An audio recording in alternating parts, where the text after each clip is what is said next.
Welcome to Pocket Watch Podcast. I'm Zach. Bruce. Jake. Diego. Yeah. I know y'all heard that switch up. We do got a dope guest in the building today, so yeah, go ahead and stay tuned for that. We're going to have some fire coming for you guys. Probably drop some knowledge, I'm sure. Bro, for those of you, because I know we know a lot of people that's like, yo, I want multiple streams of income. I'm trying to do this. I'm trying to do that. This is the man that you need to listen to. This is the man you need to tune into, because talk about multiple streams of income. This is a perfect example right here. So much so that my man is like doing mentorships and freaking conferences on this shit, bro. Like this is legit, man. It's a fucking honor to have you on the podcast today, bro. Thank you. Hey man, this man pulled up in a G-Wagon, bro. You gotta put some respect on that. Yeah. Yo, I got a G-Wagon outside my house today, guys. Yo, hey mama, I made it a little bit. You know what I'm saying? Yo, it's lit, bro. There you go. But appreciate you for coming on, bro. Yes, this sir. shit is super dope. Thank you. Yes, sir. And then thank you guys for coming back for another week. As always, we do appreciate you guys. I do want to give a shout out to the Block 105 fam that we do have. I want to go ahead and say we thank you and appreciate you guys' support. You guys have been pretty dope. If you guys want to go ahead and tap in with us, go ahead and follow our Instagrams. It's gonna be at Pocket Watch Podcast. You can go ahead and check all of our socials at that. Follow us on Spotify, everything like that. Give us some love. Now, if you guys, because our last episode that we dropped last week was a little bit longer than 1 hour. So if you guys didn't know, at the end of last week's episode, this man kind of popped a little bit of a question to his girl and on the episode live. So if y'all want to go check that out, because it wasn't going to be on the Block 105 because it was after the 1 hour slot. So definitely go ahead and check our socials if y'all want to see that video. We got video of it and everything like that, so you guys can go ahead and see that and everything. Yeah, man, y'all get our shit on Wednesdays. You want to get it early, tune in, man. Yes, sir, Mondays. Get on the YouTube, get on the Spotify, get on the Apple Podcast. We drop our shit every Monday, man. Yes, sir. Yes, sir. Yeah, and thanks again for everybody listening, man. Keep listening, keep sharing, keep fucking letting your friends know, all that, because we working, bro. I mean, just look at who we got here today, man. It's a good day today, man. We got Diego in the house, the real 94 CEO. Yes, sir. Why 94? What is 94? Born 1994. Yeah.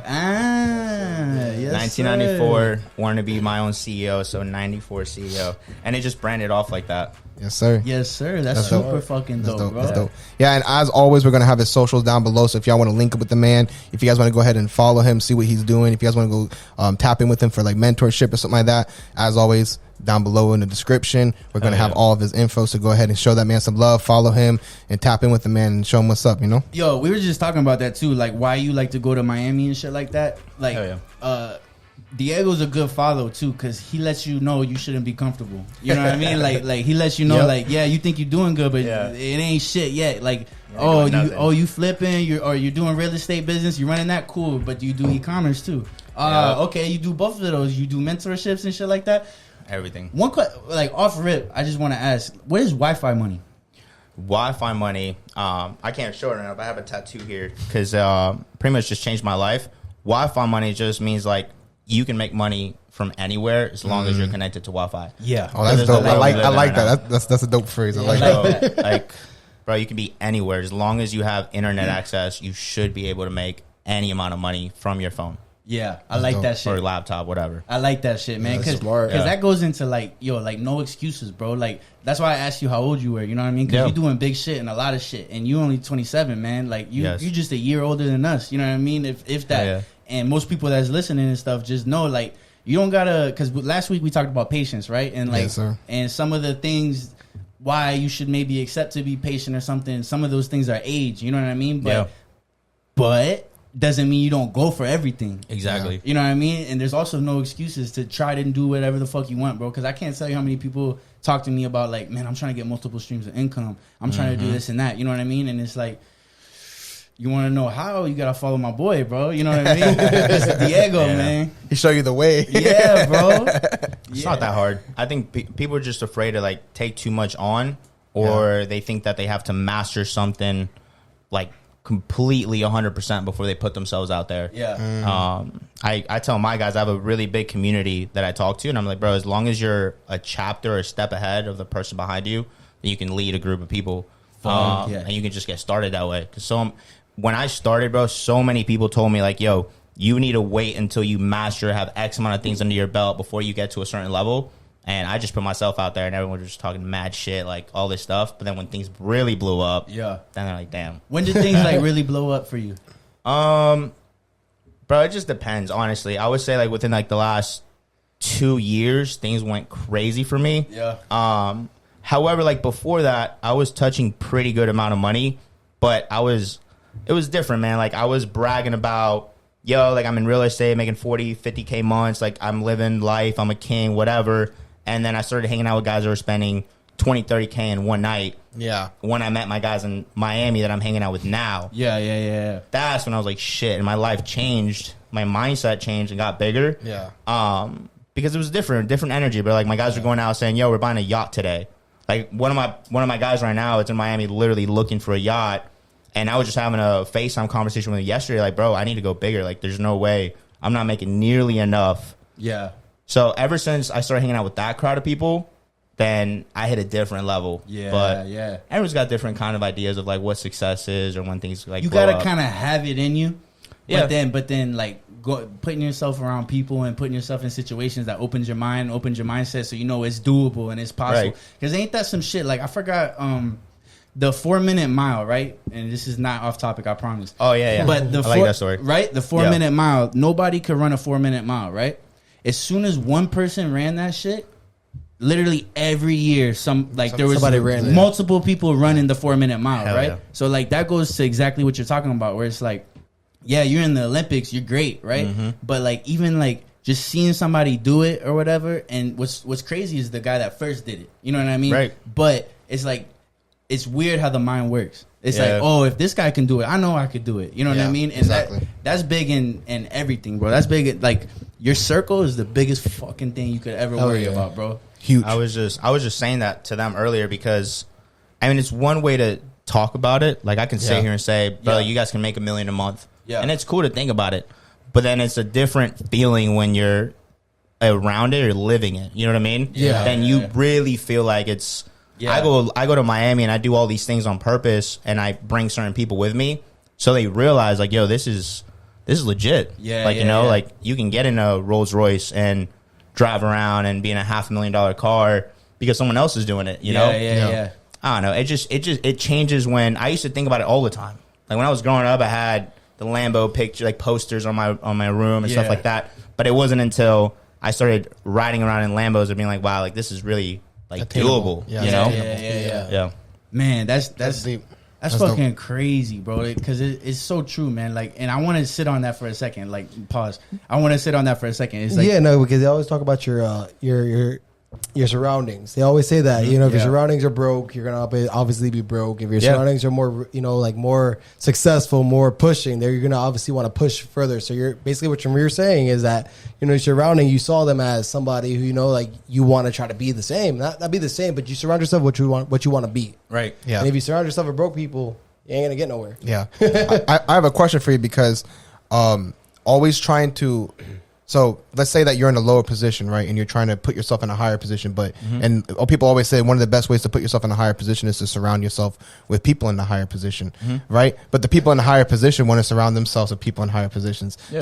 So what is like a way that you have found yourself to be able to work yourself into the bigger groups and like the higher level status groups, quote unquote, and that kind of helps you be able to. Get in those circles. Get in the circles to kind of like help you advance. What is like a good tactic that you have used to help you get in there? So for me, I mean everything has different levels, right? So if you're like nowhere right now, right? Like you barely have any money or you have a little bit. One thing that I'm really big on now, because I wasn't like that before, but now is like invest super heavy into yourself, your image, separate yourself from any bum ass person that's like near you or whatever. Yeah, man. It's just like the thing is. You start running it. Okay, so for example, for me, it was real estate. But then now I see like real estate money, if like agent money, wholesaling, fix and flips, whatever, like that to me is normal now. But when I started, I was like, yo, that got me to where I am now. Yeah. So you find a way that you can start racking up some money and then you start networking with people that are really doing it. But you have to bring value, bro, because like when you get to a certain point, like my DMs are filled with people like, yo, how can I work with you? I don't care. I'll be your coffee boy. I'll do this. I'll do that. Like, let me just follow you. Yeah. But it's like, dude, like, what are you bringing to the table? Because like, why would I need you around me? So what happened with me, like the guy that I'm working with now, it was me reaching out to him. And I'm like, bro, I can make not me money. It's like, how can I make this guy a shit ton of money? Make you money. That's gonna make me money in the long term. You know what I mean? So Yeah. I know. I was like, bro, if I can make you 10 mil a month, I'll make $1 million a month. So I need to, like, what do you do? How can I help you? How can I do this? And that's how I started getting around, like, the big, because then they see you as a person of value. Yeah. And when they see that you can produce, then they start giving you opportunities. Because everyone talks and talks, but not everyone can produce. You know what I mean? So to me, it's like, if you find somebody that you want to dress like, live the lifestyle, drive their cars, have their penthouses, mansions, whatever, fine. Like, yo, how can I bring you value? I'll do whatever it takes, bug them, bother them, but actually show them that you can execute.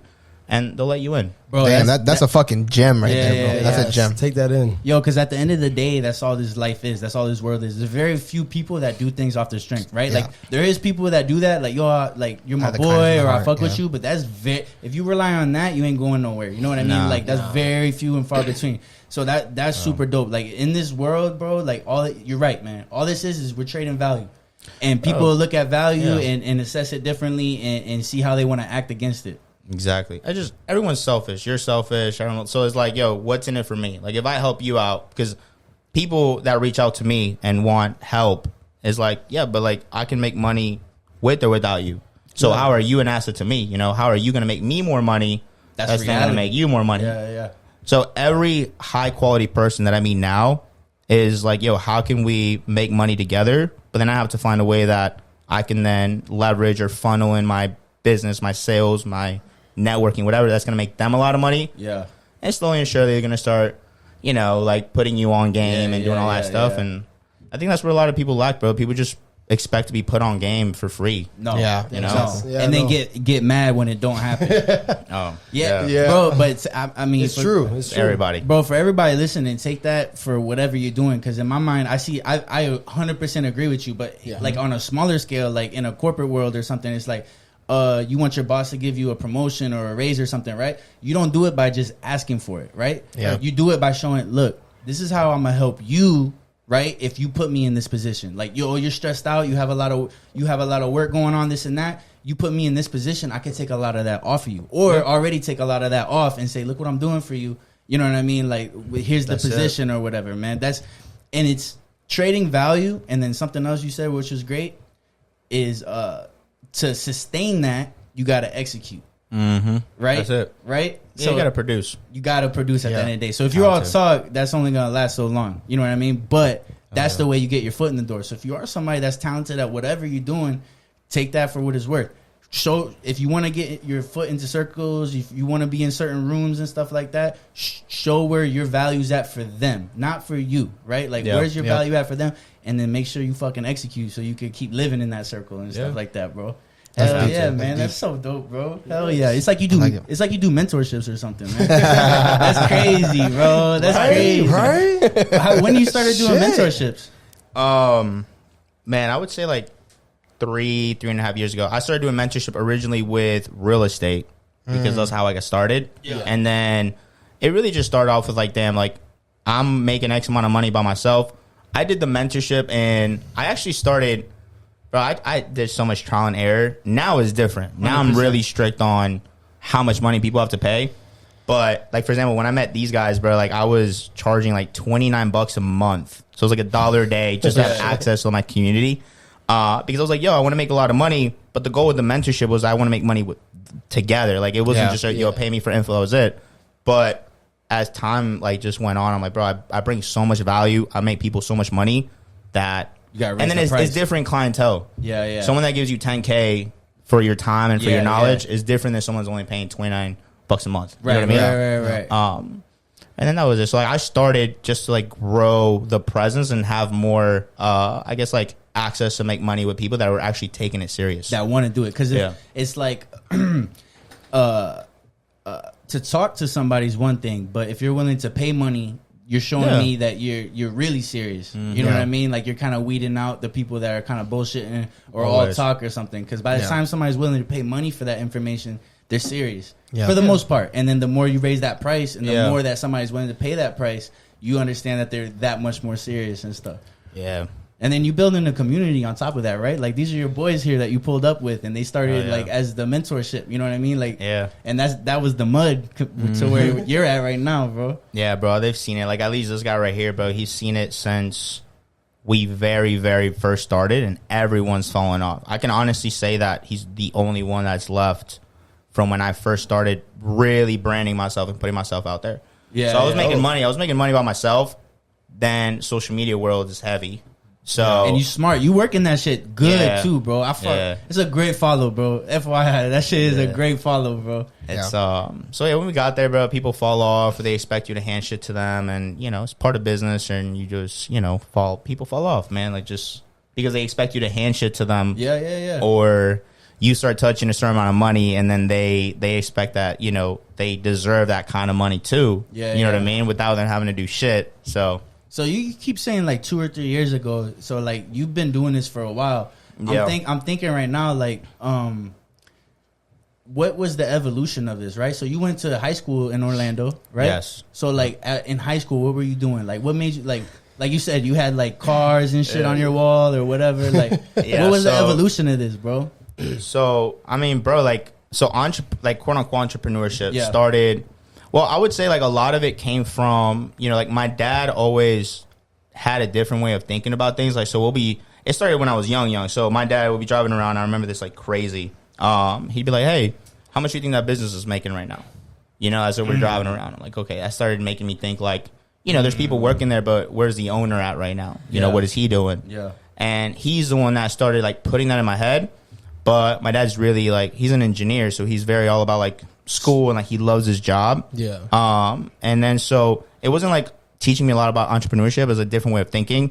Then when I got older, I started working, and I used to save money and like what did you do when you started working? What was your first job right now? Nike, bro. Funny, my first job was Hollister. Hollister? Really? Bro, I was at Hollister. I was the kid, bro. I was a guy in the front door with like the flannel shirt and like the rolled up with like flip flops and shit. Yeah. Just happy when it comes. I know exactly what you're talking about. Bro, like my style was so different back then. I played soccer my whole life. Soccer, Hollister, from Colombia. So, anyway, bro, I started like saving money. My dad's like, Will, what are you doing? Because we went out to eat one time, and this was really like in the back of my head. We went out to eat one day, and I didn't want to buy food. He was like, yo, what are you doing? And I was like, oh, I'm saving some money because I want to buy myself something. He was like, bro, that's like the worst mentality. You don't save money to buy something. You just have to make more money, right? Like shit's not expensive. You have to make more money. Yeah. So I was like, oh, fuck. He's like, especially on food, bro. Like you're never cheap with yourself. So I was just like, fuck, you're right. Like I need to make more money. And that's where it started, bro. So middle school, I had a lawn mowing business to where I didn't want to cut grass, but older kids had like lawnmowers, the pickup trucks. I couldn't drive back then. Yeah. So I told them, I was like, hey, I'll go door to door. I'll get clients. I'll charge X amount of money. I'll give you guys X amount. I'll keep X amount, but you guys do all the work. That's when I really started. And bro, we had like 15, 20 houses, and they were driving around from house to house Saturdays and Sundays. And then high school came. I actually started, bro. So I found a girl. So that was middle school. You had like older kids like cutting grass for you and stuff like that? I had 3 older kids because they had trucks, bro. They were in high school, and I was in 7th grade. And I was just like, hey, I'm gonna walk around and knock on doors. I'll do the marketing for you. Yeah. I'll just go around because they didn't want to do that, but I was like, I'll do it. Bro, so fast forward high school, I met a girl who was really good. She was like doing my homework here and there. I was good at school, but I hated it, bro. I hated it. So I then found out she was good at Photoshop. So I was like, bro, we can go to Party City, get construction paper of different colors, and when the report cards come out, I'll get the whatever color the report card is. We'll go home. They'll give me the report card. So kids will pay me $20 to $40. $20 to $40, depending on how much I had to edit it, right? $20 to $40, and I would go get the paper, go to the girl. I'd give her half of the money, and I'd say, hey, we scanned it, put it into Photoshop, and then she would change the letters. Are you serious? And I would give it back, and the kids would go to their parents and say, hey, mom and dad, I got A's and B's and C's, and then we'll sign off on it. Dude, that lasted a good 2 years. And what grade were you in at that time? That started like mid-9th. Like 9th grade? Yeah, 9th that's grade. perfect. Nobody wants to do shit when they No one was in on it, bro. school. So all the seniors, all the seniors were coming to me like, yo, here's $20, $40, whatever. And then I started like, the price got higher because then I had different people prospecting clients, right? For like when Report Card came out. Bro, long story short, some kid got caught because like the girl, like, bro, the letter was off to the right a little bit. And the parents caught on and, bro, like I called into the office. This was beginning of senior year. Got called into the office. They threatened me to like expel me, all this stuff, but they didn't have proof that because I wasn't doing it. The other girl was doing it, so my hands were clean.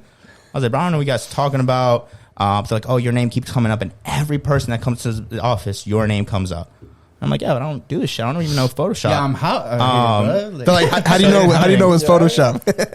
I didn't even know like anything. So anyway, bro, like that ended it. I was like, damn, she messed up. But it was already senior year, so it was already like 2 full years into doing everything. And bro, that's when I knew. And my dad used to always tell me, he's like, bro, you're just a business guy. Like that's where your mind's at. It's his fault too. Huh? Yeah, because he planted the seed, bro. Like, I mean, we keep like circling back to mindset about family. Yo, your dad, bro, that seed he planted and those little, like, not really making you do nothing, but just the way he talked to you and shit like that. It was just like a different way of thinking, like, and then so that's what when I said earlier when we were talking, it was like, yo, there's a difference where you talk about it and you know it's possible. Yeah, but it's not like I was around people that were actually doing it. You know. And then so when I got around people that were doing it, then that's when I was like, wow, like I could really do this now. So, bro, graduated. I was actually started going to school. Went 2 years to UCF. Oh, dope. And I didn't do anything, bro. I was like a gym manager, making good money. I was super comfortable. I was just partying, going to the beach. I was super big into fitness. I was a personal trainer. And then that's when I liked the money because it was easy. I'm like, bro, I'm just literally my thing for personal trainer. I was like, yo, I'm not gonna train you. You're just gonna work out with me. Yeah, like, just do what I do. Fuck it. Like today's chest day, you're doing chest day with me. Like they were just. I was the worst, bro. I was the worst. And like when it came to diet, fuck it. I just copied and pasted. Like any past client that's watching this shit, I'm sorry, but I just like copied and pasted every like diet. Like if you came to me and said, "These are my goals," I'm like, bro, here's the meal plan. Rice and chicken, bro. Like rice and chicken. Don't fucking eat fast food. That's it. That's all you gotta do. Come on, bro. No bread. No cars past 7. You're solid. And then I gave that to everybody. I started making good money selling the same plan for $50 to everybody. So like, yo, do it with the whole gym. Gym had like thousands of members, so started selling the same shit. And then, bro, like it just hit. I started seeing a group of guys. They're like in their late 30s, so they're not old. Like they're doing great. Lambos, Ferraris, like the nicest cars. But when you go to the gym, there's a huge crowd of people that go early in the morning. Yeah. Before work, right? Yeah. And then then it's dead. Like the gym is dead. Or maybe you have like college students or whatever. Then you have a massive crowd after 5 p.m. Yep. More 9-to-5ers, right? Yep, they go after work. So that's like normal people. But then these guys would go to the gym at like 12 to 2 or like 12 to 3. Crazy hours of the day. They didn't care. Like they had no urge. Like they were just, and they would just talk. Like they would work out and talk. Yeah. I was like, bro. So like after watching them work out for months, I finally got the courage to go up there and talk to them. Like they would start coming in and start saying hi to me slowly. Yeah. And I was like talking about the cars and like, wow, it was amazing. And then, bro, like everyone, real estate, landscaping business, like multiple businesses, multiple streams of income. Then everyone had the same story. Like, yo, I started off with nothing, grinded, blah, blah, blah. And then one of them one day looked at me and said, bro, what are you doing? School. He's like, you have to quit everything. Quit your job, quit school, find someone that's going to mentor you and go all in. I was scared shitless, bro, because my parents were like, yo, you have to graduate.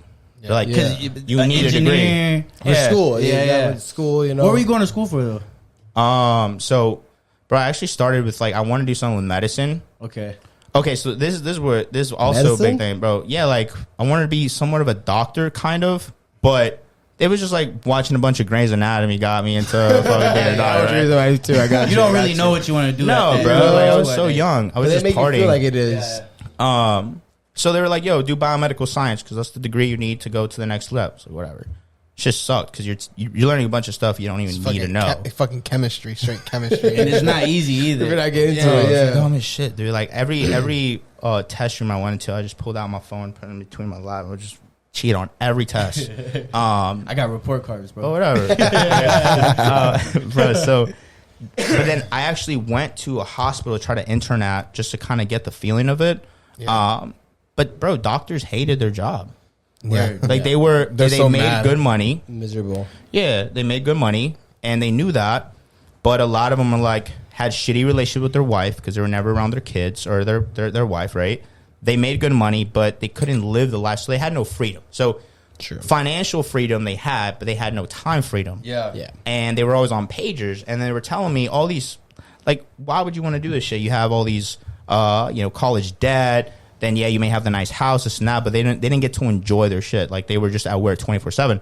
That turned me off completely. Yeah, bro. Like why would I? Because then I saw the guys at the gym enjoying the cars, the lifestyle, the freedom, the same money, pretty much, being happy. Bro, Probably making way more money. Way more money. And I was like, damn, man. So, like, that killed it. But I was going to school just to, honestly, like, it was making my parents happy. I was doing good. But then I hit a point where I'm like, dude, I have to get out. And I started doing really bad at school because I didn't care. I wasn't going to class. You weren't there mentally. No, it was never, bro. Then that was it, dude. Like, I met the guy at the gym. He says, hey, there's someone in Missouri that can show you a lot of real estate stuff. Go out there and start working. Dropped everything. You took a leap of faith. Yeah. A leap of faith. You just said, fuck it. Bro, dropped it all. And that's when I got introduced into fix and flips and the wholesaling game.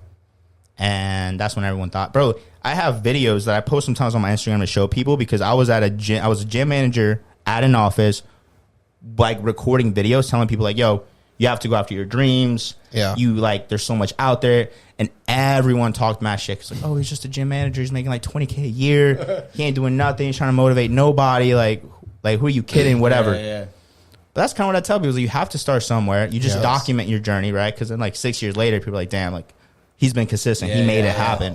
You got to start with the mindset. At least you had the mindset. Yeah. You was talking it. You know what I mean? I had it, bro. Like I had a Jeep in high school, put the windows down, top off, and I just already pictured myself driving the exotics. Like I was like, oh, I'm gonna do it one day. I don't know how. Manifest. I'm gonna be driving these exotics. Like it's doable. And everyone thought I was crazy because I wasn't making any money. I was broke, dude.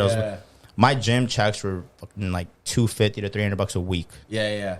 Sure. Struggling. Yeah. Super struggling. Yeah. So yeah, bro. But that was a long journey. Like when you talk about like 18. When homie said you gotta drop everything you're doing, right? Yep. You mentioned two, like when you talk about drop everything you're doing, it's two parts of that, right? And I think the smaller part is honestly the money, especially at that age, especially at that point in your career. Yep. The bigger part is what you touched on is you were going to school to make your parents happy. Yep. So when you say I'm out of school, you're like it's an initial disappointment, right? Like even though they know like, yo, but pops, like I got this mentor out here, they're doing big things, this and that. It's like, yeah, but like it's still an initial disappointment. That's probably harder for most people to drop everything. Is like that initial disappointment of like scared family or shit like that. Bro. And I can especially imagine because like I said, my girl's Colombian like you are, and Colombian families are so tight knit. Like it's like pretty much standard. Like Colombian families are like, I've never seen families that are so tight just overall. So I can imagine that like you doing something like that made things really tough because usually like kids in the Colombian families, like the parents are like usually so tight and so knit. So I can imagine that created like a lot of different problems too, right? Bro, I was just like I was living at home and I don't know. I don't even know how my parents like honestly took it. Like we don't really talk about it, but I just remember it all happened so fast because I quit my job, quit college, and I moved out. And I had nothing. So it was like living in the Jeep for a minute. Then I met my girl, and then she let me stay with her. But I had nothing, bro. I had like no money. It was overdraft fees over and over again, like negative accounts, a whole maxed out credit cards. Because you were still living like you want to be. Bro, I had nothing. Yeah. Literally had nothing. I like the biggest story I tell like my mentorship group. I told them I was like, bro, like the most like the clearest picture I have in my head to this day was sitting at, so there's a guy is in Melbourne, like near like the Palm Bay, Melbourne area. Yeah. I think it was like Malabar Bay, bro. You get off of the highway, there's a gas station to your right, and there's a McDonald's. I pulled up, checked my accounts, maxed out college card, like over, like I was $800 over my college card, credit card. Looked at my debit, negative $300 Wells Fargo. couldn't, like, everything was done, dude. I had $20 in my name. I remember that day. I think that's when, like, everything, my mindset really changed officially. Everything hit me hard. Bro, I just cried in that place because I had $20. I was like, yo, I tank up my Jeep because it's going to get me around for, like, the next few days. Yeah. Or I go next door and buy myself, like, $1, like, some dollar menu. No food. Like, I literally had not, bro, I would walk into Publix, ask for food, walk around Publix for a little bit and just walk out without paying for the food. That's how I ate for a minute. Yeah. But I was so in my head because, again, how my dad raised me was like, yo, don't ask anyone for shit. So, like, I would never call my dad and say, I need $20. Or a friend, I need this. I was just I'm going to figure it out. He was well off. He was an engineer. Yeah. So, like, I didn't grow up, like, poor. I had a good family. Like, my dad made good living. We lived good, middle-class shit. So, it was like, but I was just so adamant about never asking anyone for money or help. Independent. That's what it is. And that was it, dude. Like, I was just $0 every day. But when I met my mentor, he was like, bro, whether you have $1 million in your pocket, or you have $10K cash in your pocket, or you have no money or $1, you walk around and no one knows the difference. Yeah.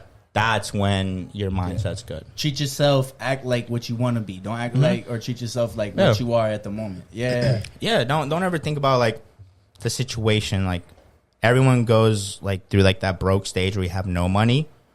But that's when they say, like, don't be poor. Everyone can be broke. You can be broke. Yeah. But don't be poor. You know what I mean? Like, don't have, like, that poor mindset and stuff like that. Yeah. Because broke is temporary, being poor is permanent. Yo, you seen that new Netflix show, Inventing Anna? Yes, I watched it. So I mean, just to, like, touch on it just a little bit. That's another good example where it's like she had nothing, right? But then she was like the ultimate scammer. But the reason why she was successful in being the ultimate scammer is because how she carried herself, how she walked, and how she acted and stuff. And a lot of that was because of how she was, period, right? Like, she was a kid with the drop tops and stuff like that when she shouldn't be in a drop top. You know what I mean? But it's like, no, that's who I am. That's what I envision myself as. That's how I manifest. And she fucking took over the whole New York City that way. You know what I mean? Yeah, it applies, bro. It applies at all levels, bro. Shit, back to mindset again, bro. I'm not asking for money. I'm not asking for nothing.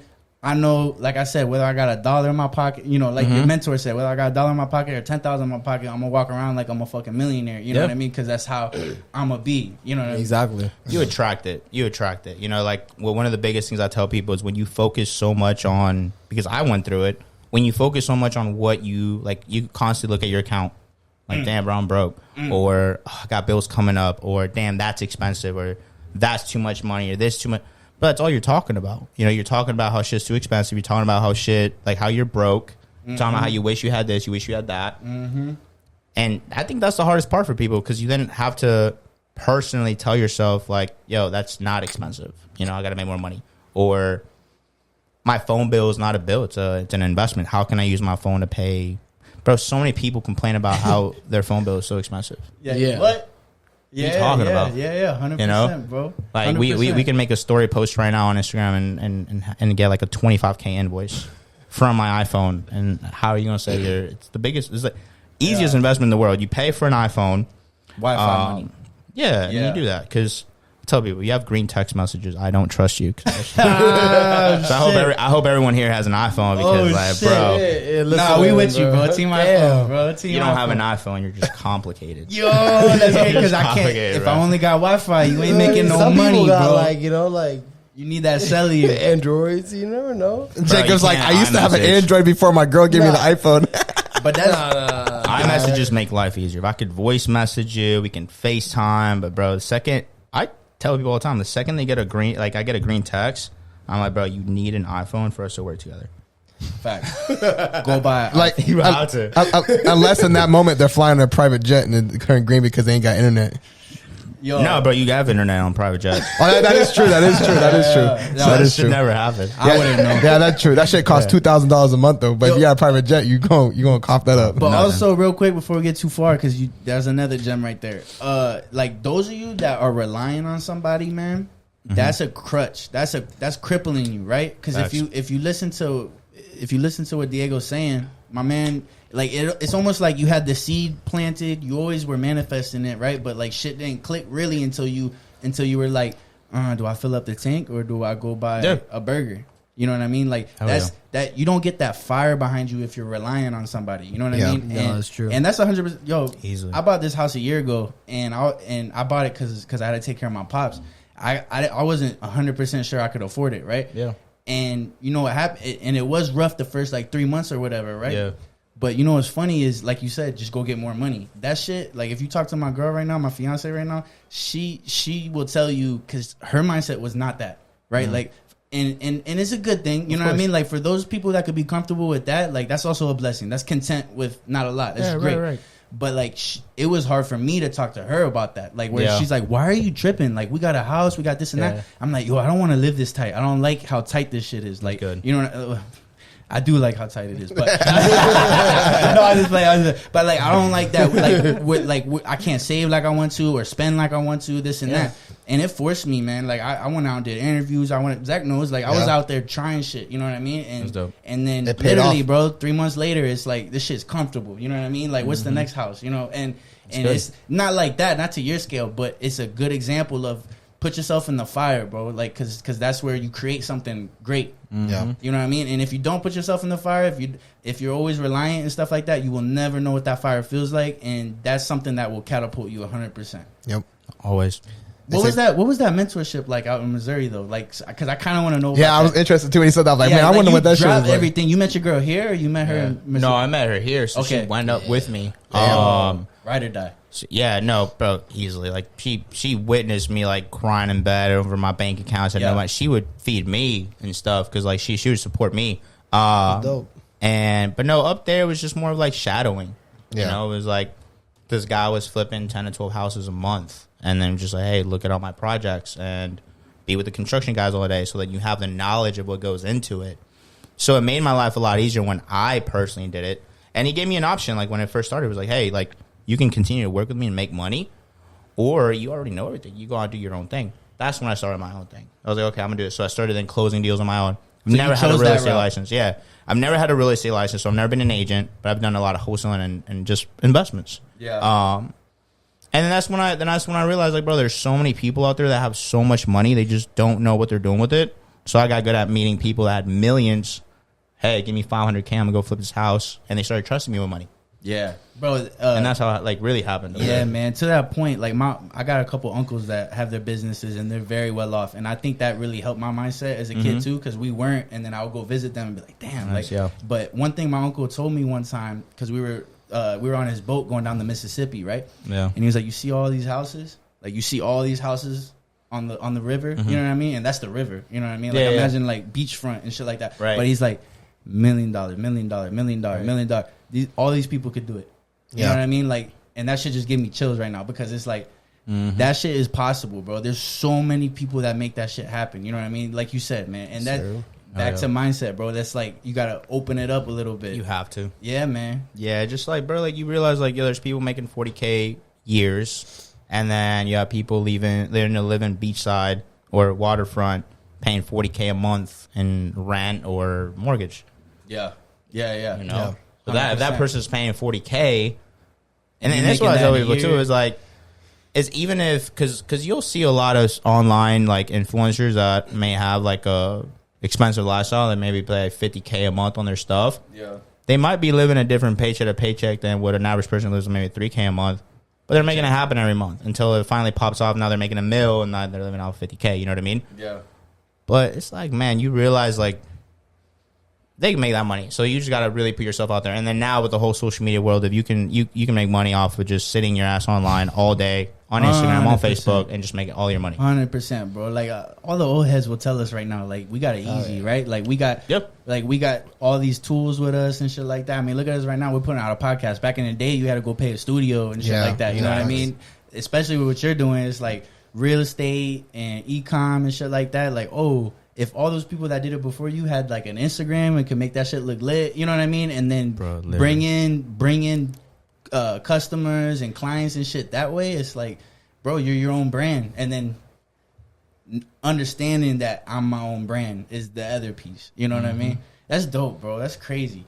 With your girl, because you were kind of mentioning where you were like crying about your bank account and like going through it. What was her mindset like? Because your mindset was obviously pretty much, you know what I mean? Like where it's at way back.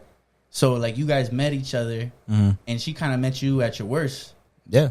And then, but your mindset didn't change. How was her mindset? Like, what kind of family did she come from? Was it a struggle with that or not?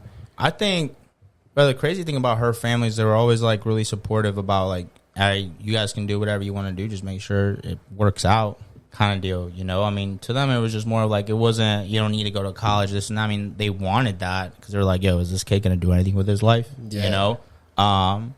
But I love that now because like back then they would ask me like, hey, is that business ever gonna pick up? Like, are you ever gonna be able to take care of a family? Yeah, it sounds dope. That, you know, that's dope. And so like I look back and I'm like, damn, like because those were the questions that hit me the hardest. That's when I would go back home and I'm like, damn, like that's real. Like, am I ever gonna be able to take a family with my business? Like that's scary, you know. But for her, bro, I don't know, like it's crazy, man. Like she would just always be so. She's not that entrepreneur mindset. But she would always push me to take the risk. So there'd be a lot of times where I'd be like, dude, I don't know if this is going to work out. Even till this day, I'm like, dude, we're going to invest X amount of money or look at all this money, this and that. And she's like, do it. Who gives a shit? You know, you've been broke before. Or you've had no money before. Like, what's the worst that can happen? Yeah. That's a superpower in itself. Honestly. And that's what it was back then. She was like, yo, like, I'll take care of this. You do what you got to do.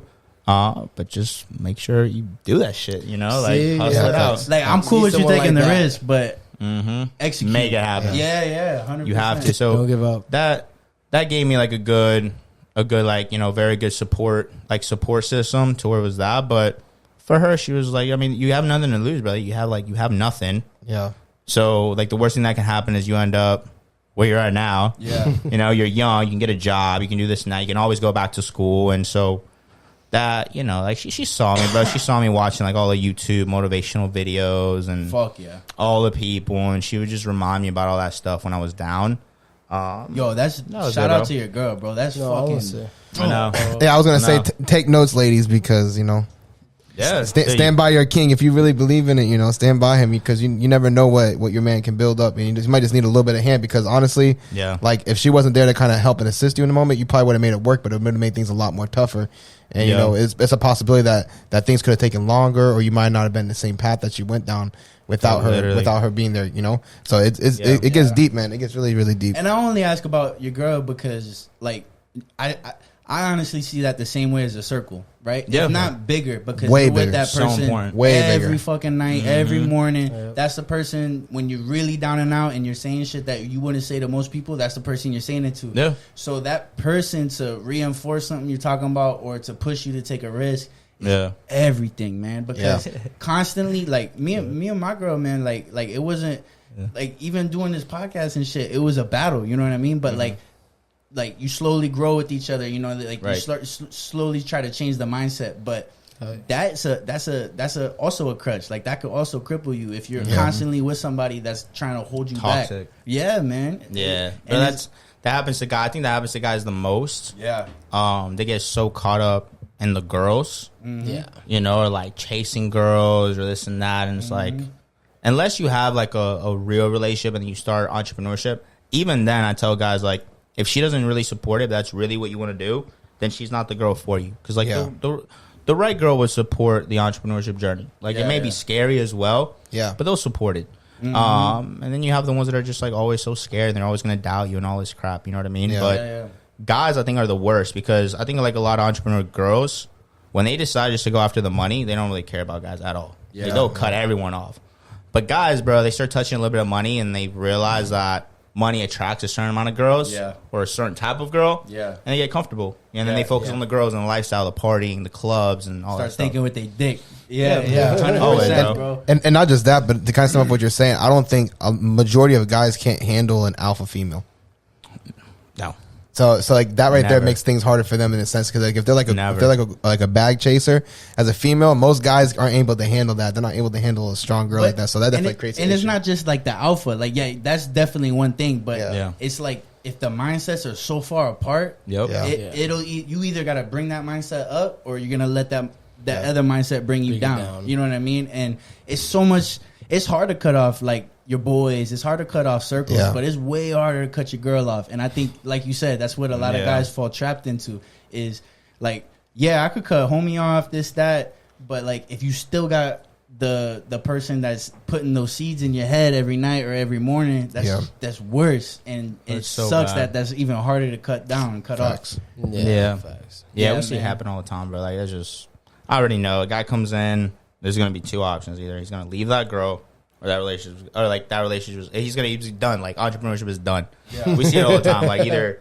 this dude is gonna make it work with her and like really say, yo, this is how it is. I'm gonna start missing out date nights, long nights. Gonna be like, the girl has to be okay with that, dude. Like, sacrifice. It's just, there's so many nights where I just couldn't. Yeah. What I liked about her, she always just stayed out of she stayed out of my way of where, like, yo, he's working right now. I'm not gonna bother him right now. Like, I know he's got to get shit done. And that's really what she did for me. She never made an ultimatum like, yo, you're not hanging out with me enough for this and that. Like, she knew. But it gets hard, though. Like, obviously, like, they feel it like, damn, like, it takes, a whole month has gone by, we barely hung out. Yeah. Like, you're there, but you're not there. Yeah, mentally. You know what I mean? Like, we're there physically, but I was always like, mentally, emotionally. Working. Yeah. What you mean, the gym work. I was working. But she understood that. And so, if your girl doesn't understand that and knows that that's what's going to happen, it's tough, you're going to end up, like, bro, not for nothing, but like 80 to 90% of the guys that I mentor end up single. Just because the ones that really want to make it happen. They end up single. But it's that heartbreak that if they do it the right way, it gets them to the next level. Yeah, exactly. Yeah, absolutely. Like, and hey, y'all experiencing something great because homie charges people for these type of conversations. You know what I mean?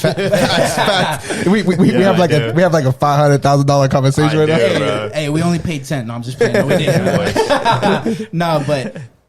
For those people, because you mentioned like you see a lot of stuff and this and that with the people that you mentor and stuff. Do you learn anything from any of the people that come in, or is it all just game given? Is there any little tidbits that you kind of like, ooh, don't do that, or like, damn, I can see how that person's personality or mindset. Like, do I learn from them? Yeah, at all. Is there anything you pull from? Yes and no, because a lot of the times, like, when people come to me, I already know what they're going through because I went through it. Yeah. Okay. So I just tell them, like, bro, like, I know what it's like, so this is what you have to do. I'm going to save you all the try and error because I've been through that. Yeah. You know, like, which is key. It's not, like, I never gave my girl an ultimatum. I just said, I was like, bro, like, I'm going to make all this happen with or without you kind of deal. She knew that. She's like, bro, this is so important. Like, I just had that cold heart, like, that cold mind. Like, I didn't care to lose anybody because that's what I wanted the most. Yeah. Mm-hmm. Like, I wanted the lifestyle. I wanted the... Everything that it comes with is what I want the most. And still to this day, like, I think about it, I'm like, damn, dude, like, I love everybody, but I love my family so much, so I'm like, I'm going to separate myself from everybody to make all this shit happen so I can come back and take care of everybody even more. And look. But, yeah, and that's what happens. But, like, a lot of people can't do that. So when I mentor people, I learn, I guess, on, like, everyone's different mindsets because I'm big on mindset. So, like, I have a specific call every week on just mindset that I coach people on. Fuck yeah. And so that's why I just not hear from everybody. But then I tell everybody, it's like, bro, you're like, everyone's got excuses. Like, you're not special. Yeah. I hear the same problem from everybody. Yeah. I don't got time. It's just everything. I'm tired. That before. Everything's an excuse. Yeah. Like, I hear a lot of people say things about like, oh, I don't got time for things like that. I don't know. I don't have time. I don't have money. Yeah. Just soft ass people. Man. It's saturated, market saturated. Yeah, there's too much competition out there. Yeah. All this stuff. Like, the biggest thing right now is so on Wednesdays I have a Wi-Fi Money Wednesday call. It's about Wi-Fi money. But then what I get a lot of people is like, yo, I'm not the kind of person to put myself out there. What do I do? What kind of content do I put? I'm afraid of the camera. Then I tell people, like, yo, it's just the world we live in now. So the market doesn't care about you. Yeah. I don't care if you don't like to get yourself in front of the camera. Fuck. Yeah. You have to. Video something, do something. Mm-hmm. But you can't. Like, I don't care it doesn't matter what industry, what business you're in. You put yourself out there. Yeah, exactly. You have to. You have to have social media presence right now. And those of you listening to, like, what we've talked about so far is funny because that's, like, one of the main things that got you to where you're at right now is, like, yo, you was in 7th grade and shit talking to high schoolers. Why? To cut lawns and shit. But why did they want you? Because your value was putting yourself out there. Yep. They wasn't willing to put themselves out there. Fast forward, taking the risk and shit like that, and going to talk to some dude in Missouri to be a mentor. A lot of people will be like, yeah, but, like, is he going to fuck with me? Like, is this really real? Like, this and that. How about I just put myself out there and do it? You know what I mean? And then when he gives you that choice, make money with me or go do your own thing, you learned enough, you know? Like, go ahead, bro. Put yourself out there. Do it yourself. Yep. And when you made that choice, you came back to Florida? Yeah, I came back to Florida because I don't want it. So that's That's all right. So like, it was like a good thing and a bad thing. So I came back to Florida because I started making a pretty good amount of money. But when I came back, I was like, yo, I'm gonna put all my people on. A lot of my friends, a lot of people I went to school with, they're all hitting me up now. Like, yo, what do you do? You know, I see you doing it because it went from. And these are the conversations I used to have with my mom. Mom used to call me, yo, did you know so and so is now graduating from UCF? Blah blah blah. She would get upset because like you see parents bragging about my kid just graduated, this and that, and my friends are rubbing it in my face. Yo, I just graduated. I'm getting a job, $15 an hour, $20 an hour. I was all right, cool.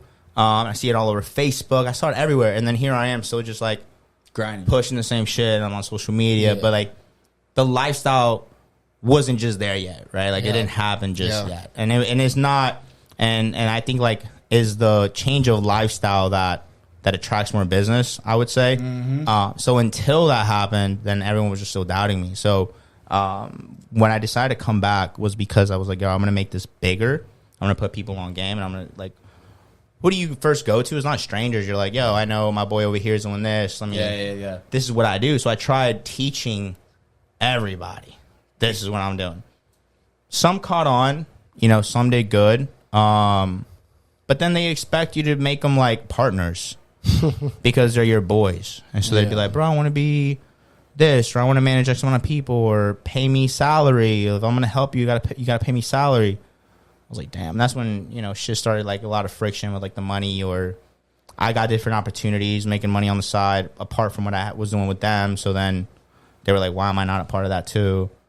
It was just so I came back for that. I came back to put people on and to be around my family again and stuff like that, but. It went south, dude. For a lot of things, bro. That's the fucked up part about relationships. Is you insert money in that situation, and that's when you really find out certain, you know, or you insert money in that situation, and then you find out where those comfortability levels are at. Yeah. Right? So it's like, now we getting money, this and that, but I'm cool. So, like, put me on salary or give me something to manage. And it's like, that's not what I'm trying to do, bro. Bro, when I started hanging out with the people that are making a lot of money, and this is where, because I used to feel that way too. You hang around with people that are making good money, and they would talk to people a certain way. I'm like, bro, you're so mean, that's so rude. Like, be polite, you know. I used to think they're assholes, bro. Yeah. And like my mentor now, bro, I hang out with him, and like someone messages like, bro, I fucking hate this guy. He looks like a bum, blah blah. I'm like, dude, what the fuck? But now I'm like, damn, I say the same shit now because. People just want to waste your time, dude. Yeah. So I'm at a point where if someone's wasting my time, I get so antsy, and I'm just like want to walk away from them, or not text them, or not reply back, or not hang out. Now you kind of start really realizing every person's personality, their true intentions. Yeah. And that goes into, you know, how successful people move, or like wealthy people move. So when you get a chance to sit down with them, you got to make yourself a value, or else they're never never going to talk to you again. Because that's how people that move at that level, and it's any level, it's that, right? Like at the end of the day, like we asked you to come on here because we know you're providing value. What value you see in us, we still don't fucking know. But like that's how life works. You know what I mean? Like that's at every level, and then especially we're out of here, bro. But especially when you get up to that tier, right? Like the people that making bread, that level of tolerance on you're not giving me what I need, you're not giving me the value, this and that. It's like, see you later, bro. Like, it's 100%, man. You have to, bro. I think I spent the biggest thing I tell people is stop spending so much time like trying to, or what's that quote? It's like you're trying to take. Stop spending so much time trying to take people to the top with you that don't want to see you at the top. Ooh. Yeah. And that, I think, bro, like last year, we ended up cutting like the last bit of people that was a part of my company. And then I started hearing from a lot of people, like, bro, this guy was hating on us since day one, talking shit behind our back since day one. Yeah. So I'm like, wow, we're over here trying to hustle it out, go to the top. He never wanted to see us at the top regardless. You know what I mean? Trying to use you or something like that, which is okay. It's okay to be used, but it's like, what's the intent and where's the cutoff level? So I spent too much time trying to help people out. And so it's because of those, man. It's because of those people. I'm an asshole online. It's their fault. I'm not like that. Let them know. There you go. It's their fault. I saw some shit like that too, where it's like, bro, these motherfuckers that didn't want to see me doing this, now they hit me up, and then the next one was like, sorry, bro. Like, you're gonna have to sit on that, G. Bro, you have to. Yeah, we get it all the time, bro. Like, people just, bro, I put people on so much game. so much. Helped them out, bro. Paid people's phone bills. Got them groceries. Fucking supporting them through everything, bro.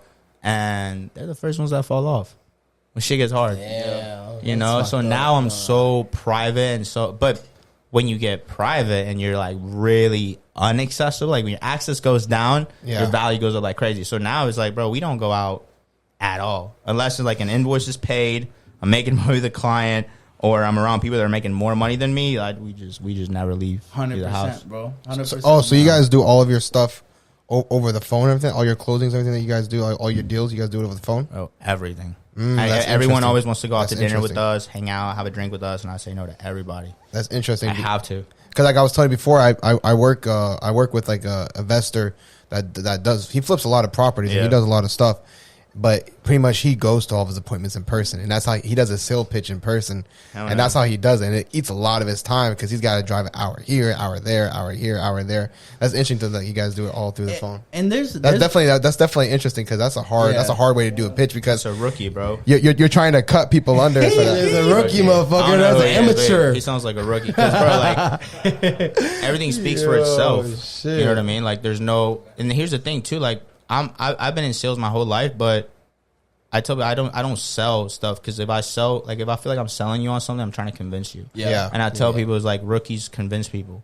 You know, like when I sit here and try to convince you on something, bro, it's like I'm selling you on some shit. Yeah. And that relationship is not gonna be good at all. Yeah. You know, so if I sit here and show you like why, or I share the vision with you, or like what we're gonna do, and that you know goes hand in hand, and we're gonna do business together. Yeah.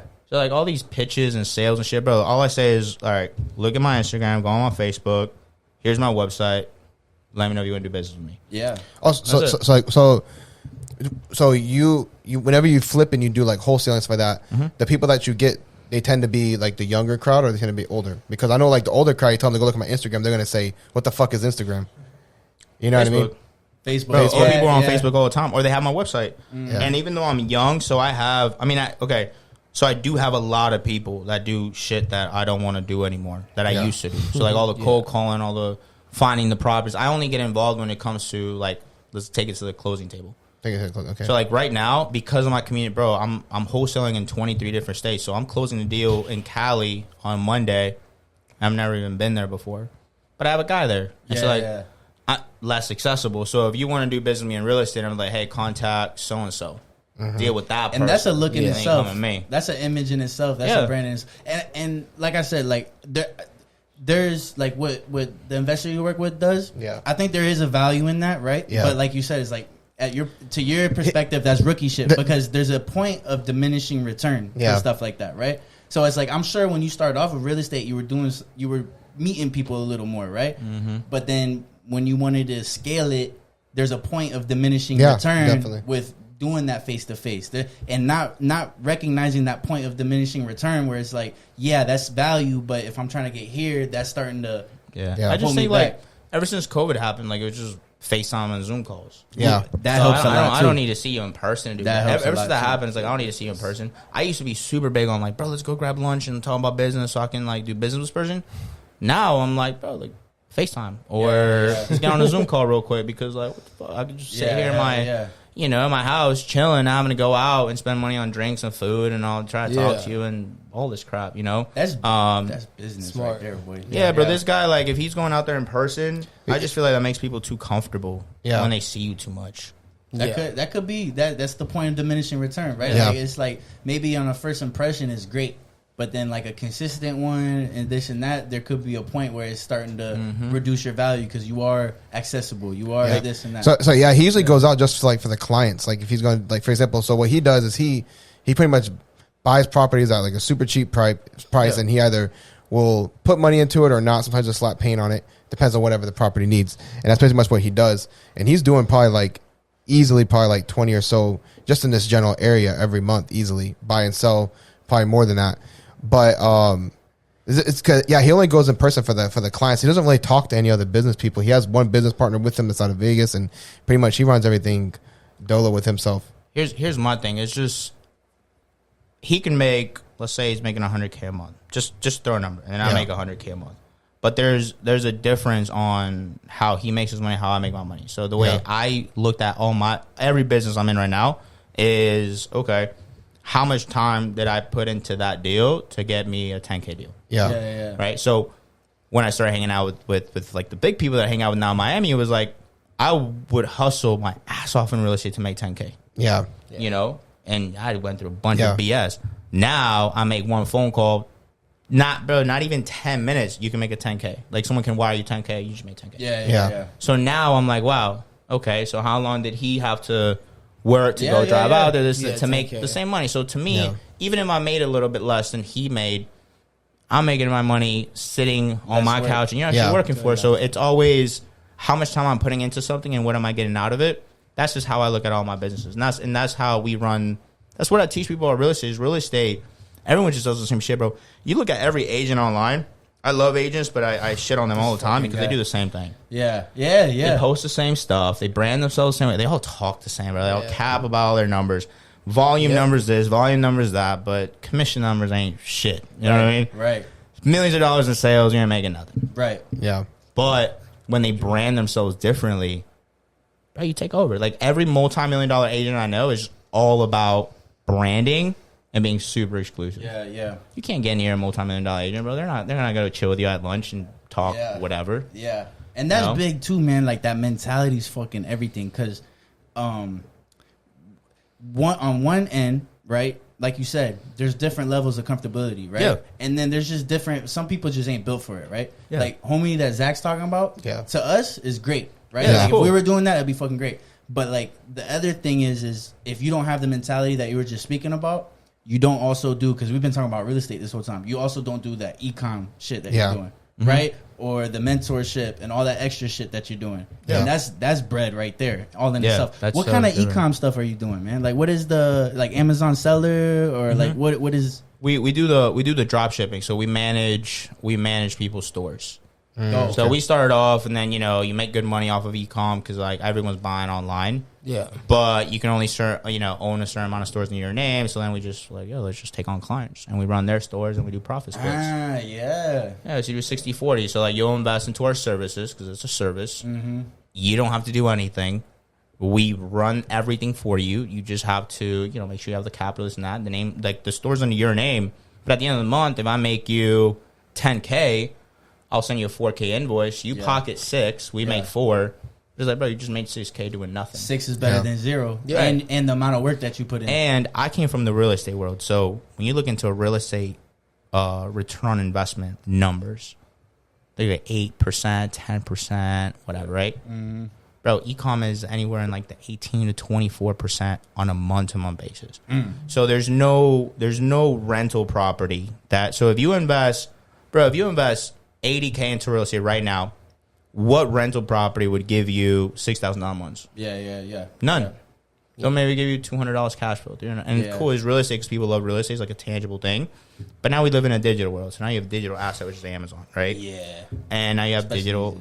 Bro, it's 1/10 of a real estate investment that's making you 10, 20 times more on a month-to-month basis. And that right there, what you're talking about, is like, you saw the difference between like low volume but high value, but like low value, high volume. Yeah. And like what kind of return you could get off of that. You know what I mean? When did you start doing the e-com shit? A couple years back. Couple years ago? Yeah, a couple years back. That's when I met the guy that I'm hanging out with now.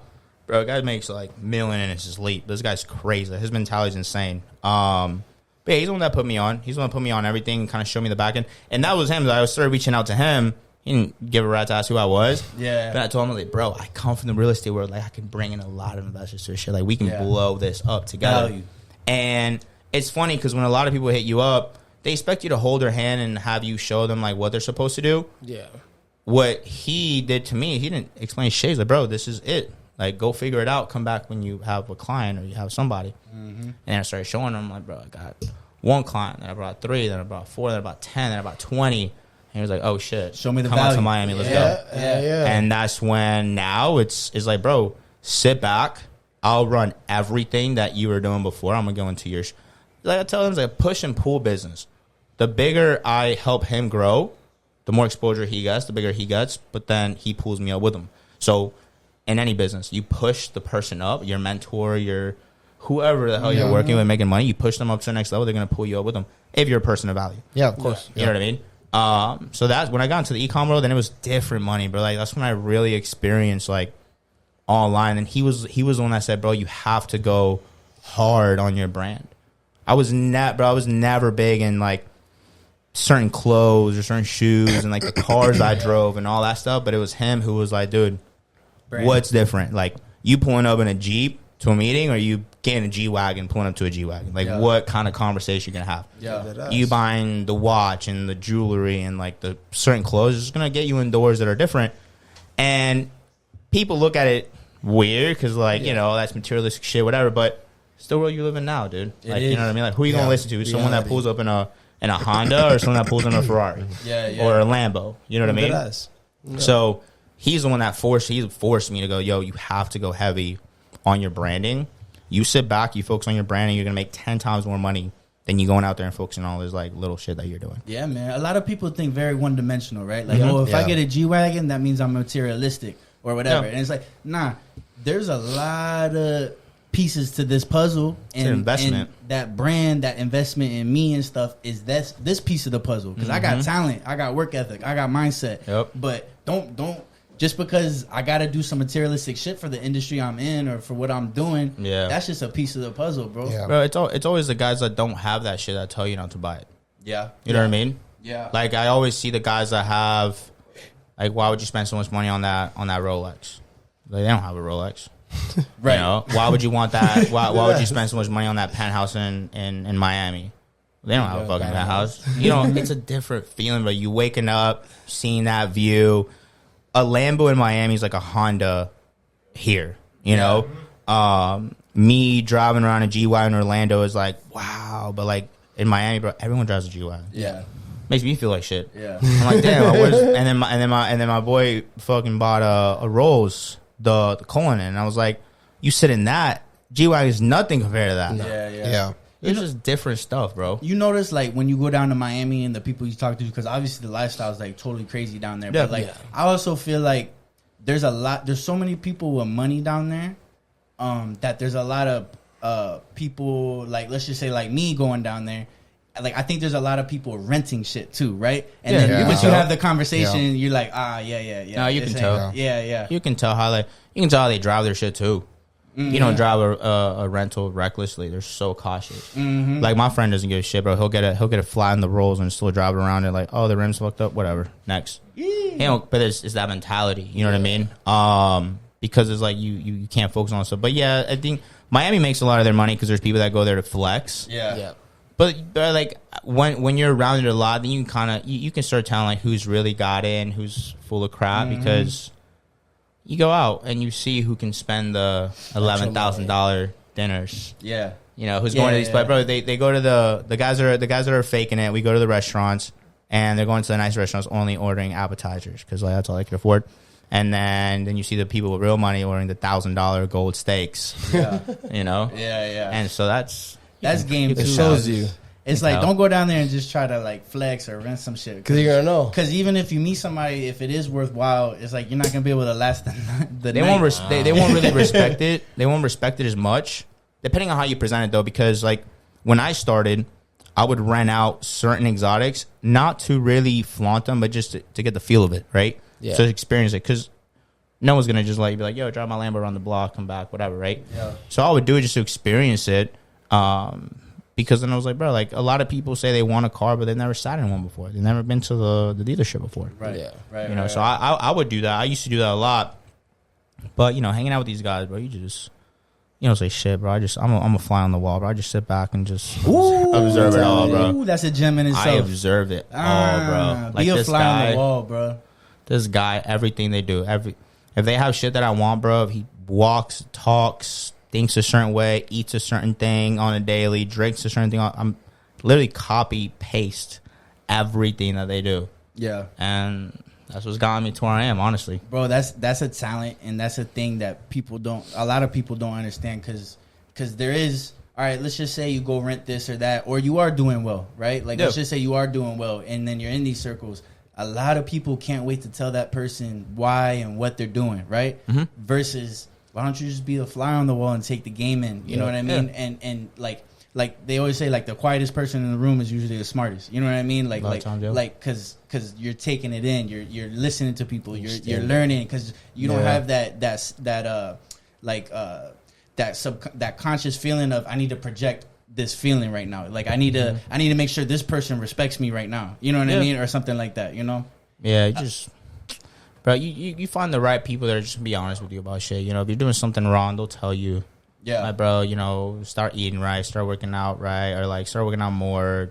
You know, you're not going hard enough, or when you get a little bit content, they kind of like, because people get offended with that sometimes. Like if you have a good month, and like if I have a good month, and I go to him, I'm like, yo, bro, I just like we killed it this month, and he's never really happy, but he'll just look at me and be like, bro, it's nothing. Yeah, do more. Enough. Yeah, you know, do more.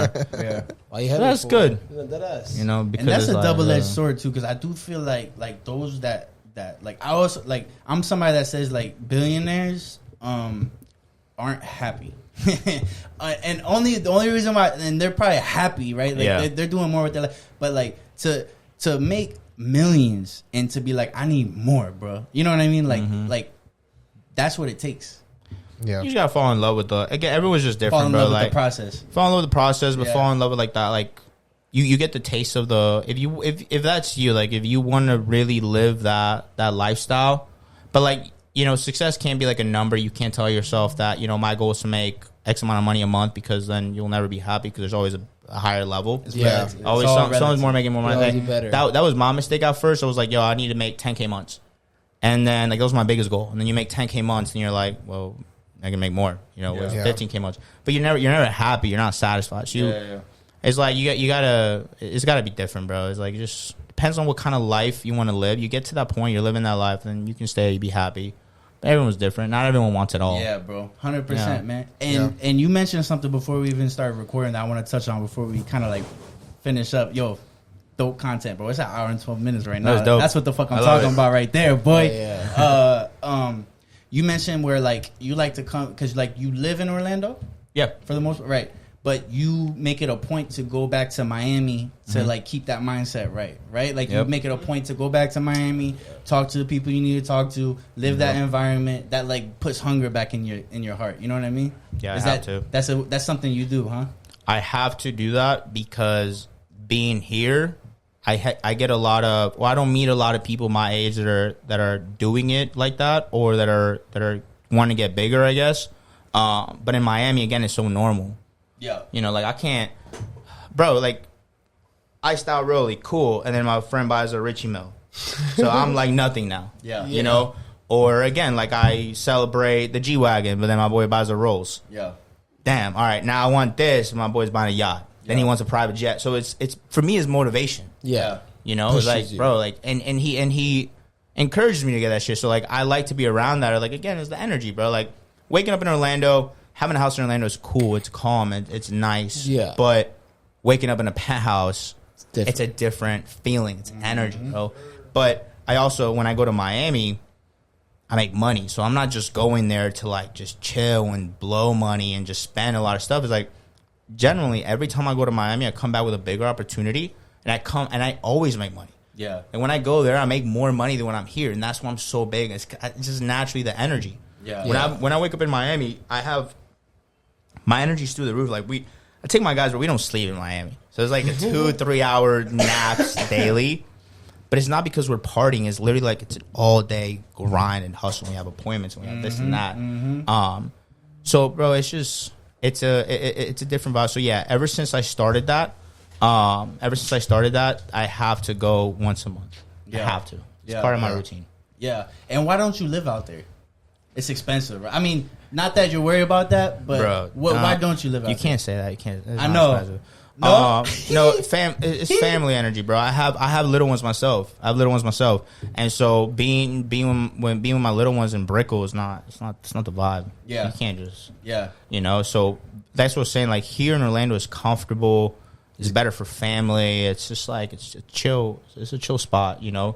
I just don't like, bro. Going around just makes me feel uncomfortable. People are just too comfortable in Orlando. Yeah. But so you do that for the family.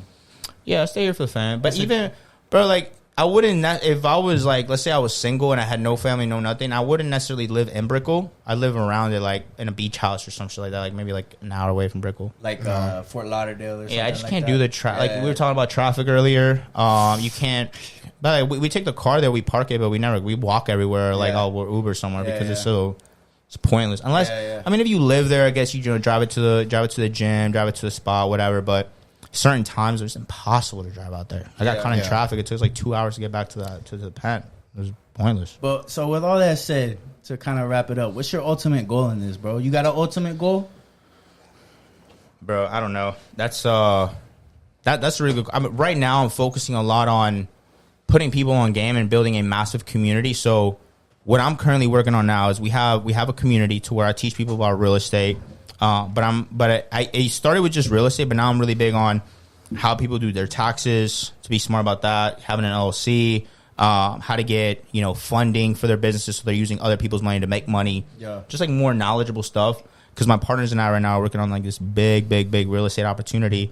Can't say much about it now, but in about 6 to 8 months, we're going to announce it to everybody. Yeah. But my biggest goal is like I want thousands of people part of that community because, again, we want to make so much money. We have to make money with other people. You can't just do everything on your own, right? So that's what's allowed me to tap into 23 different states. So if I'm in 23 different states, it's not because I'm in 23, it's because of people in those states that allow me to close deals there. Couldn't do that by yourself. No. Yeah, and so it allows me to make money. Like, I close a deal in Missouri, I close a deal in Texas. It's not because I'm there. Like, I know somebody, I help them, but I make money off of it too. So it's a win-win for everybody. They're happy, I'm happy. We just made money together. So my goal right now is just to really grow that, because growing that, I know it's going to give me more opportunity. Yeah. And just like, bro, like I think my biggest goal right now is, bro, just make so much money. I never want to think about the money that I'm spending or how much something costs. I want that ease of mind that if I want something, that's mine. I'm going to get it no matter what. That's dope, bro. That's super dope, man. Hell yeah, bro. Good app for sure. On that note, man, Pocket Watch fam, like, if you don't want, you listen, like, it's an accountant, entrepreneur, and realtor, man. This man just gamed the fuck out of y'all for an hour and some change, bro. Like, on a fucking Monday at that. Yeah, take that in, bro. Y'all better fucking hustle this week after listening to this episode. Take that in, bro. Take that in, man. Let's get to that weekly success and failure, man. Yes, who want to go first? You go first now. I'll because you went with weekly failure for me. I want to say, and it's dope too that we just had this episode, because I've been feeling myself a little comfortable. You know what I mean? Because like last year, like I talked about, like I had that fire under me. I put myself in the fire, boom, pull myself out. And then you get comfortable. You know what I mean? Easily. And I've been kind of thinking about some things and working on some things to kind of make that, put that fire back in me. You know what I mean? Like sometimes you gotta reach to get out, be uncomfortable and grow and stuff like that. So I've been thinking about it, but I haven't been doing it. That's my failure this week. My success, I feel like I've been solidifying a lot. Like you talk about support, right? Like your girl and stuff like that. Like I just proposed last week. Like I'm solidifying a lot of that foundation that I needed, because that's important. You know what I mean? And I could feel it. It's just 1 week after. Obviously, like 1 week after you give the girl a ring, you could do what you want. You know what I mean? But like I feel like I solidified that foundation, and it's great, and it's making me more comfortable on executing what that failure was. Yeah, you know. Zach? Okay. So my weekly success is that it's kind of similar to last week. This week I was hustling, I was killing it, doing everything I needed to do. I was putting a lot of time and stuff like that. And then on the failure side, I'm kind of like switching back and forth between two of them, but I'm going to choose one. I feel like right now I'm at a point of indecisiveness right now. I kind of have a couple of different opportunities and routes that I can go for soon. And I'm being really indecisive about like which way I want to go. And it's kind of something that like I'm kind of weighing on. And it's been something that's like I haven't made a decision with, and I'm kind of stuck on it. So like I'm kind of feeling like that's my failure. I haven't been able to make a decision, and like I kind of feel like I'm in kind of like a point where like I don't know where to go with it. And it's like two possible routes that I could take that are going to be, it's definitely life changing for me. And I think either or could be really great, but I'm just kind of stuck on where to go. So I think that's definitely my failure right now, is that like I'm kind of stuck with that. Yeah. Got you. My failure for the week would be I lost a seller. It's all good. It's all good. Which one is? I think it's this one. Nope, that's not it. No. I mean, no. That's a joke. I didn't really lose him. I never really had him in the first place. I lost him. I didn't put too much work into it like I needed to. I mean, I didn't really believe in. You lost a seller. That's deep. Well, though. no, I didn't lose a seller. I mean, I lost a FISBO. You know. Oh, okay. You know, so it's a little difference. Yeah. Like I said, it's a failure because I could have tried a little harder than I needed to. However, my success for the week is that I saw opportunities differently, and I was able to, you know, I got my first investment property. You know, Give him an applause for you that, know. bro. So that's gonna be my first flip that I'm ever gonna do. So me and my brother, starting this month, we're gonna start doing the numbers, start analyzing in it, and trying to really work out our first flip. You know, and that's gonna start the phase for us to continue in this lifestyle. So hey, this man went through like awesome. On a smaller scale too. It's like he had a whole marketing job, this and that. Quit. He had a home and everything else just to pursue real estate. And he failed the exam a couple of times, still kept with it, and that's why we kind of like the journey he's going on right now. You know, because it was one of those risk it all type situations for sure. And that's why we're kind of rooting for homie. You know what I mean? Make sure he's doing good. Real estate's everything, bro. Yeah, that's awesome. Yeah, definitely. Man. What about you? You got a weekly success or failure?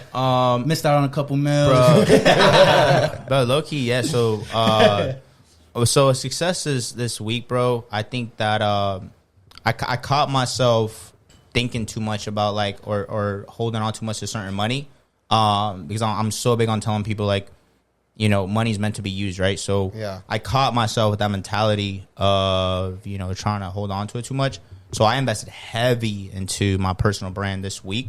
Yeah. And that was a huge success. I know that's going to take me to the next level. And like shit's just about to like pop. Like, bro, I just connected with the right people. I had an opportunity. I was kind of scared on like the investment, but I was just like, I pulled the trigger on it. So I'm happy about that because I finally did it. We've been talking about it for a minute, but I took action this week about it. Yeah. But I literally paid the invoice like 48 hours ago.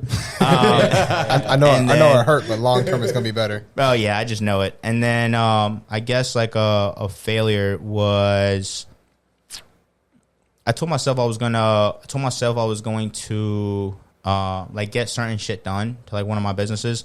And I got caught up in like so many other things. It was just a lot of lack of time management. Yeah. I got a little bit chill this month because I didn't really hit the numbers that I wanted to, and I caught myself just chilling at the house. So we just got back from Miami last week. So I was recovering, bro. I was sleeping too much. I was chilling too much, but got back into the gym. But yeah, I didn't go as hard as I knew I could have. Yeah. Sometimes you get caught up online and just like chilling, and everyone was like messaging you. So I'm like, all right, whatever. I can just sit here and message people. But yeah, I didn't hit the numbers that I wanted to. So I was kind of disappointed on that. So it's a double up next week, right? Well, I have to this weekend already. And then, bro, if you guys ever use like payment processors, they're the worst. Yeah, they hold up so much of my money. Yeah, that was a huge fail. Yeah, there you go. Hey man, that's why we do this shit, because like you said, man, like you're doing great, but like even somebody like Diego can find what a weekly failure is. You know what I mean? Stumble. Everybody stumbles sometimes. The best of the best does things at their level, but still can find where the flaws are at and where to improve, man. Exactly. Yep. Hell yeah. But yeah, I think that's pretty much it. Thank you guys for tuning in once again. If you guys did like this episode, go ahead and like below. If you guys haven't already, subscribe to us. Like, follow, subscribe, everything like that. Share it out. You can share on your stories. Tell your friends, tell your mom, tell your dad, tell whoever. Tell them to come over, and this is some dope content. I think a lot of people can gain a lot of knowledge from this. So definitely tune in for this. It can help you excel yourself. If you're in a position, you're trying to figure out what you want to do. Maybe you can go ahead and hit Diego for some mentoring. Like always, like I said, down below in the description, you're going to have all of his contacts and everything like that. So go ahead and hit the man up, follow him, see what the man's doing, and show him some love. So hey man, this episode, maybe check that shit below first so you understand who we talking to. Yeah. Because like this is dope ass shit. Even though we say at the end of the episode, but that's cool. It's like before you listen to this episode, go back and listen. Go back and see what this guy's doing before you listen to the episode. Tell the next episode. Tell the next person, man. Tell the next. Yeah, deadass. But yeah, so that's pretty much it. Anybody want to add anything? That's it, bro. Pocket watch out. All right, Pocket watch out, guys.